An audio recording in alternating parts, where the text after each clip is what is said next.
Hey y'all, I'm over here in my amen corner. I want to just come on real quick. I don't really talk politics, talking about y'all. I don't talk about stuff they be putting on TV. Y'all know that. Um, but I felt a need in this moment. Maybe it's just my triple Aries acting up. Okay.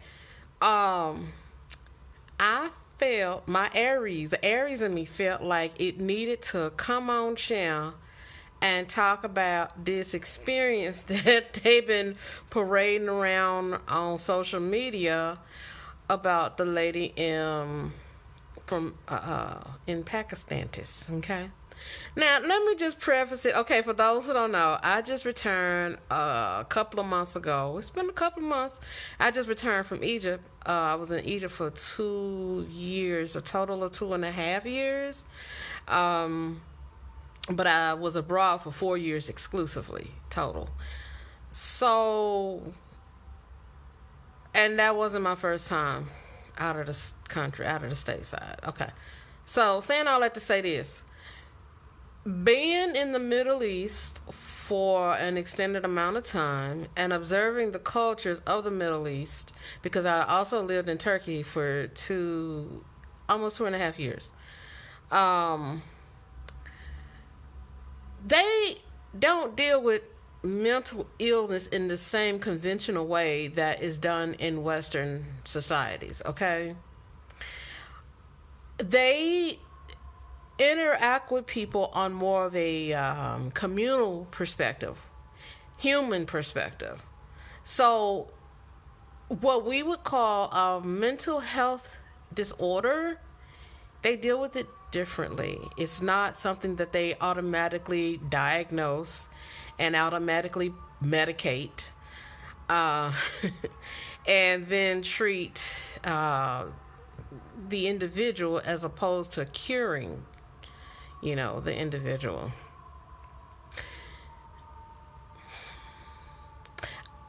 I appreciate and I can relate because, hell, there's some people that'll call my ass, mentally challenged. I'm not diagnosed, or, none of those things. But I will say I've had my moments. Uh, Being in the Middle East, and no, I wasn't catfishing nobody. I did have some ones that was trying to catfish me. Didn't work out. But at any rate, I said all that to say,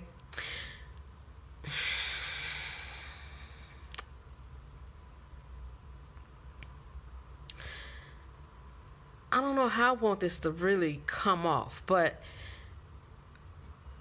there is no mental wellness check for individuals who are applying for their passports in the U.S.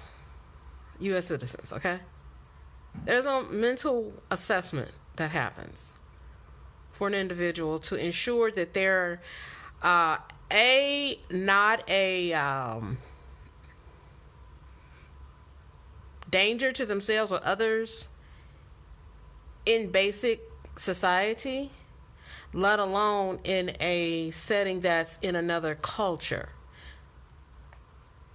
So anyone who, has a passport for whatever reason can go and travel abroad if they want. All they need is a plane ticket, the passport, the proper visas, if it's required, and the resources and or funds to go and stay. So it's very respectful. I really appreciate it. It made me appreciate the Middle East even more, of observing, how that whole situation has been handled. And even regardless of who's at fault of, her being there, that for a prolonged period of time, there are some things that I'm just observing. Like, for instance, they didn't automatically deport her, okay? Like, that was not a thing. Foreign countries, as I understand, would prefer not to deport a foreigner. They would prefer the foreigner to have their own resources, and or consult with the embassy if they have an embassy, depending on what country they're from. They would prefer that you consult with your embassy that's there in their country. And I know a lot of, at least for the U.S., I should say it, the U.S. has online U.S. embassy communication efforts that can be had if you're in a country that does not have an actual physical embassy office or consulate office. But even with that, I appreciate how they've handled the situation in more of a human perspective and not make it too much of an entertainment shot at her mental well-being and or capacity, as well as her strandedness, if that makes sense. Like, they treated her like a human. They still had a level of grace and dignity that they respected and ensured that they didn't show her in a ill repute outside of just her talking her shit, right? But that's a given when you are an individual who are observing or work with individuals who have mental disparities and disorders like that. They handled it exactly the way you would expect those who are in the profession in the States or Western societies to handle it. Treat her like a human and not make a mockery of her. Now, in some cases, I think it being recorded was a mockery. However, at the same time, it's evidenced, at the same time, that there are some things that needed to be seen in capacities and in context, so you get an understanding that this person is on the other side of the world with a passport, when they really should be back in their native land getting the help that is required for their mental well-being and their overall well-being, So, and, I love how they did not shame her as a woman, because that can be a thing, in some Mideastern countries. A woman can be shamed, and I'll get into that in a totally different speaking, but a woman can be shamed for so many different reasons. You cannot even imagine the things that I've observed in person, as well as knowing that it's true, not just what I heard, but knowing that the source of information was true of what happens to women in the Middle Eastern countries. Yes, there is a high level of protection for the women there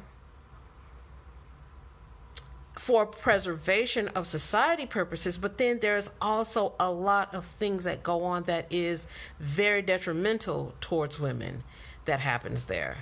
So, like I said, I'll speak about that in another, discourse or whatever.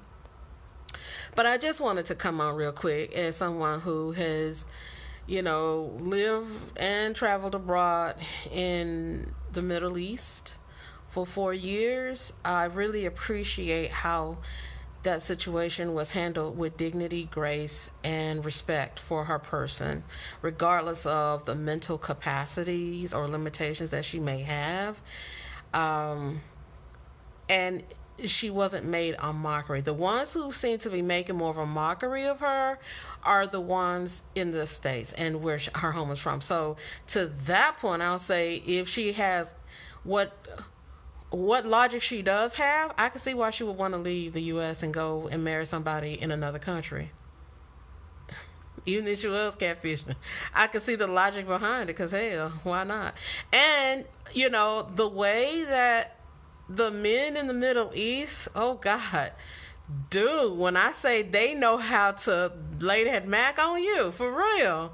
Yes, they know how to romance and charm the F off a lot of women. Oh, because that's what they're required to do. Women in the Middle East don't make it easy for a man to just woo and get all up in her head, okay? Let alone anywhere else on her. He got to know how to talk. He got to know how to show. He got to know resource, all that. Baby, yeah. The men in the Middle East, they know how to be men. Oh, they know how to be men on so many levels, so many layers to it. I love it. It's like dealing with the original man when you go to the Middle East. Not this new age bullshit, you know. There are some who have wanted to feel like you owe them something because you're a foreigner, but you know, not because of a particular race, but just because you're a foreigner and you may be coming to their country that is financially and economically, you know, poor or struggling, and they feel like, in a way, in their logic, that if you're able to come to their country with your resources, then you have money and you owe them something. But you know, that's part of travel globally, you know. But anyway, I just want to touch on that. Okay, y'all, let me take my weird looking ass off of here because I got hair all in my face and my amen cornered comfortably. All right, y'all, stay delicious. Peace.